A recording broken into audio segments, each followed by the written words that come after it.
The Manananggal. The first of these entities, the Manananggal, originates in the legends of the Philippines. Its name, which roughly translates to the one who removes itself or the one who separates, already hints at its repulsive nature. It is described as a gruesome and dreadful creature, often initially appearing in the form of a disfigured old woman. Its most chilling feature is its horrifying ritual of detachment. The upper torso of the creature fully separates from its lower body, leaving its internal organs dangling in a gruesome fashion.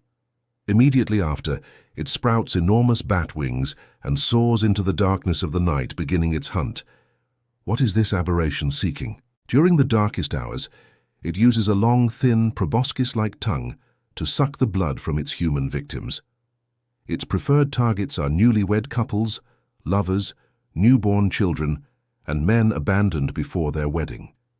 It is particularly infamous for its ability to extract fetuses from the wombs of pregnant women.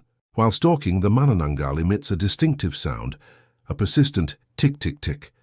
The farther away the sound seems to be, the closer the beast actually is, using this technique to confuse its potential prey. The Manananggal's weakness. While the monster flies and hunts, its lower half remains inert, standing in the place of separation. This small flaw is its sole, fatal vulnerability. If one wishes to destroy the Manananggal, and it is very likely one does, the goal is to prevent the spooky upper half from rejoining its lower section. The most effective way to achieve this is to burn the abandoned lower half. One can also use salt, ash, or garlic to repel the flying torso, similar to repelling a vampire. If the upper segment of the Manananggal fails to reunite with its severed body before daybreak, it is believed that the monster will die with the arrival of the light. Despite the advance of modernity, sightings of these creatures continue to be reported, especially in the Visayan regions of the Philippines. If this being seemed awful to you, prepare yourselves, because the Manananggal is, in fact, the least terrifying entity we will explore. Things are about to get much stranger. El Silbón, the Deadly Whistler. The legend of El Silbón, also known as the Deadly Whistler, stands apart from other mythical tales. Its story is fundamentally a moral cautionary tale about the consequences of evil. Originally, this figure was just an ordinary boy, but he is described as a spoiled youth who always got whatever he desired. One day he ordered his father to hunt a deer, his favorite meat, for dinner. The father returned from the hunt empty-handed, having failed to catch any prey. Driven by frustration, the boy committed a heinous act. He murdered his father and extracted his organs, which he then gave to his mother, telling her, "Father has brought us the meat for dinner." The mother cooked the meat, but soon realized the gruesome truth. Although the details of the preceding narrative vary significantly between different versions of the legend, the following segment of the story remains unchanged. The Silbón's curse. The boy's family tied him to a post and whipped him. Then, to cleanse his wounds, they applied a mixture of alcohol, chili peppers, and lemon juice. What a terrible punishment. Next, they handed him a sack containing his father's remains, which he was cursed to carry for all eternity. To seal his fate, 2 rabid, starving dogs were released upon him. The skeletal creature that resulted from this horrific circumstance was christened El Silbón, or the Deadly Whistler. He is said to stand approximately 6 meters tall and creaks clumsily over the treetops, dragging his sack of bones. The Silbón's hunt. If you hear the Silbón's characteristic whistle and it seems to be nearby, it means you are not in danger. However, if the whistling sounds distant, it means your death is closer than you think. It is said that the Silbón may appear near a house on certain nights and drop his sack to the ground to count the bones contained within, one by one.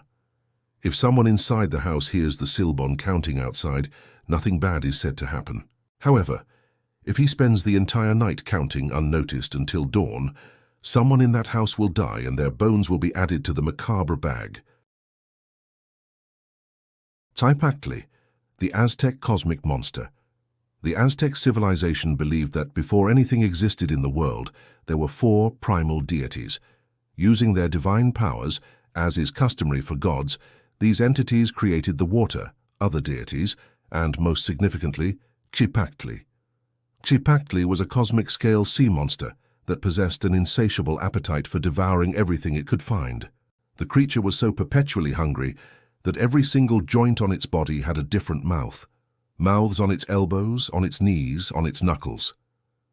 As the gods continued with the process of universal creation, they realized they had a problem. Everything they created fell into the ocean and was immediately swallowed by Cipactli. Being all-powerful deities, they decided they should address this impediment. However, it was not as simple as snapping their fingers. Cipactli was so powerful, so enormous, and so ravenous that all four original gods had to unite to take him on, and one of them lost a foot in the fierce battle. They eventually managed to subdue and kill him by separating his body into 4 sections, one for each cardinal direction. Using Cipactli's dismembered body, the gods created the entire world.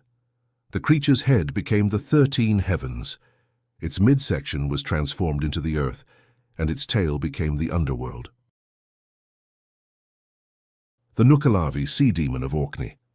The Nuckelavee is a demonic sea entity hailing from the folklore of the Orkney Islands in Scotland. No accounts describe its appearance while it dwells in the deep sea. However, an islander named Tamus claimed to have had a terrifying encounter with the creature, describing its on-land form in impressive detail.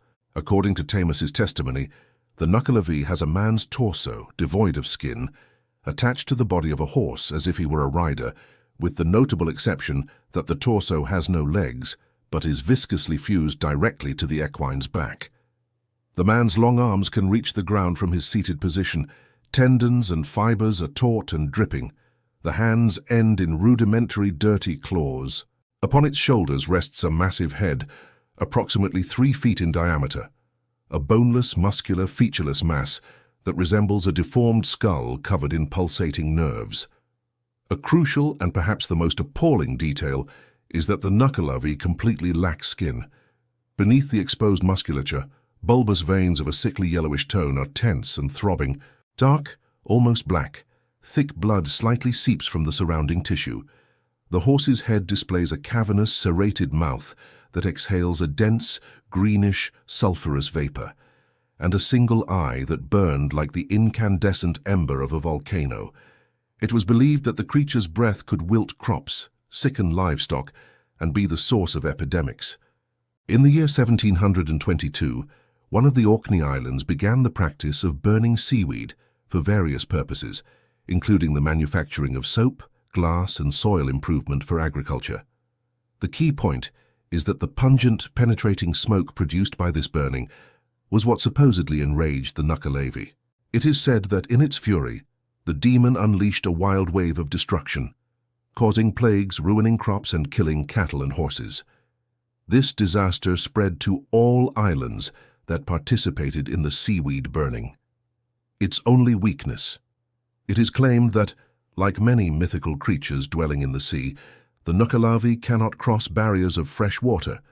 Therefore, if it ever chases you, the recommendation is simply to jump across a creek or any body of fresh water and hope for the best of luck. The next creature on our list of disturbing mythical beings is the Skinwalkers, sorcerers who change skin. The last mythical creature on this list is by far the scariest of them all. The people who believe in it are afraid to even utter its name. This is, of course, the legend of the Skinwalkers. The stories of Skinwalkers originate from the Navajo culture and the indigenous peoples of the southwestern United States. You have probably seen images and videos across the internet of strange animals or men in spooky costumes hiding in the trees with captions like, "Guys, I found a skinwalker." But these representations are far from the reality of these entities. In Navajo culture, there are individuals who practice healing and a type of magic for the benefit of the community, such as healers or medicine men. These often learn about both benevolent and dark magic for the purpose of protecting against evil. Witches are essentially the opposite of these healers, their shadowy reflection. They often begin as medicine men, but they use their knowledge of malevolent magic to harm others, and they use human corpses to carry out their rites.